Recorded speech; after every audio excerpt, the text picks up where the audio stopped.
John, just quickly, why was it important for Nedbank to get involved with this World Congress? And after 3 days here, what are your takeaways? I mean, what are your impressions and what you're taking back to head office?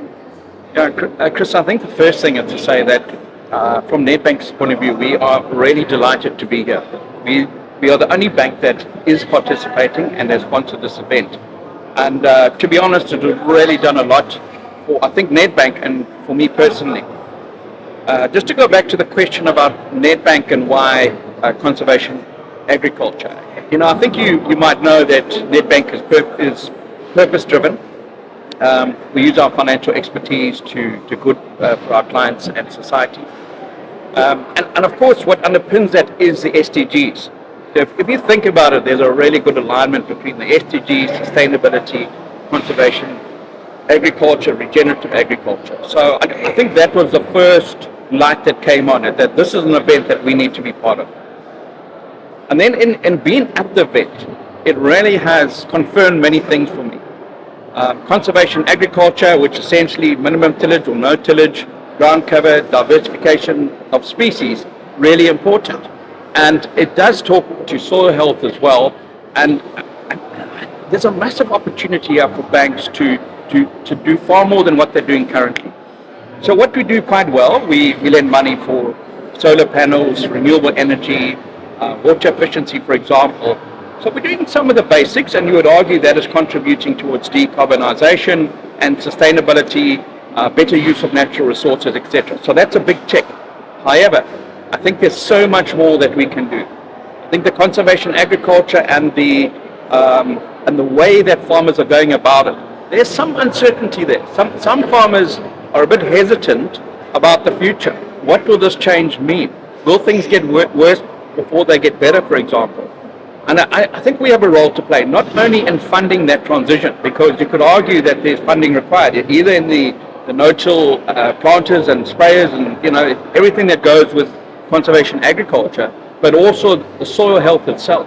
What does that mean in terms of improving your soil health, and how can farmers help? How can banks help farmers? So I think we can expand our value proposition to look at sustainability in more depth, which would include conservation agriculture. That would include whole ESG as well, and I think there's a need for farmers to understand that. The corporates and many of us have got reporting requirements, for example, so we do a lot around climate reporting and so on.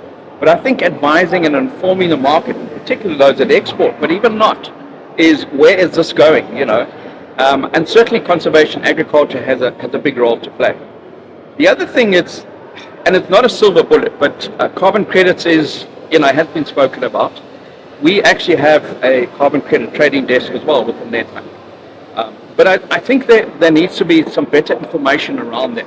There's a lot of variables at play within agriculture, and does agriculture lend itself to the project requirements of a carbon credits project?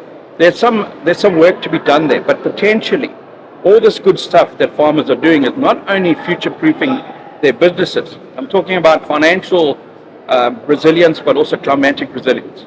That if they can benefit from the carbon credits as well.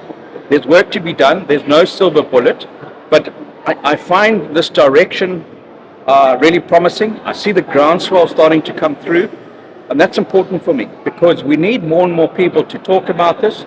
We do need leadership.